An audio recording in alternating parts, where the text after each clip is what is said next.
শিলচর রামনগর পেঁচাডহর এলাকায় low voltage ও ঝুঁকিপূর্ণ বৈদ্যুতিক সংযোগ নিয়ে গ্রাহকদের অভিযোগ। এপিডিসিএলকে স্মারকলিপি প্রদান। শিলচরের তারাপুর চতুর্থ খণ্ডের পেঁচাডহর এলাকায় দীর্ঘদিন ধরে বিদ্যুৎ বিভ্রাট, লো ভোল্টেজ এবং ঝুঁকিপূর্ণ বৈদ্যুতিক সংযোগের সমস্যা প্রকট হয়ে উঠেছে। এই সমস্যার স্থায়ী সমাধান ও দ্রুত পদক্ষেপের দাবিতে স্থানীয় বাসিন্দারা এপিডিসিএল এর পানপট্টি সাব ডিভিশনাল ইঞ্জিনিয়ারের কাছে একটি লিখিত অভিযোগ জমা দিয়েছেন। স্মারকলিপিতে উল্লেখ করা হয়েছে, গত কয়েক মাস ধরে ওই অঞ্চলে বিদ্যুৎ চাপ অত্যন্ত কম এবং সংযোগগুলো ঢিলে থাকায় জনজীবন মারাত্মকভাবে ব্যাহত হচ্ছে। এর প্রভাবে সবচেয়ে বেশি সমস্যায় পড়ছেন ছাত্রছাত্রী, প্রবীণ নাগরিক, অসুস্থ ব্যক্তি এবং গৃহবধূরা। এদিকে প্রচন্ড গরম, লো ভোল্টেজ থাকার কারণে অনেক স্থানীয় লোকেরা অসুস্থ হয়ে আছেন। অভিযোগে আরো বলা হয়েছে, এলাকায় বাড়ি বাড়ি বিদ্যুৎ সংযোগে অনিয়ম ও এলটি লাইনে ঢিলেঢালা সংযোগ থাকার ফলে প্রায় প্রতিদিনই বিভ্রাট দেখা দিচ্ছে, যা অগ্নিকাণ্ডের ঝুঁকি সহ জীবনের নিরাপত্তাকে হুমকির মুখে ফেলছে।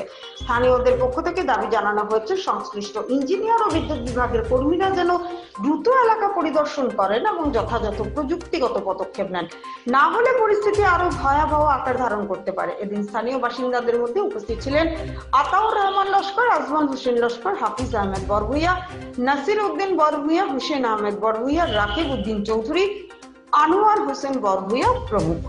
আজকে আমরা যিনি আমাদের শিলচর সাব ডিভিশনের যিনি এসডিও, ওনার কাছে আমাদের রামনগর পেঁচাডহর অঞ্চলের যে Silchar high school road near H veterinary hospital, এখানে প্রায় 70-80টা পরিবার রয়েছে। বিগত দিন আমি নিজেই এই এলাকাতে গিয়েছিলাম। আমার বহুত আত্মীয় স্বজনরা আছেন এই গ্রামের সাথে, আমি অঙ্গাঙ্গিভাবে জড়িত।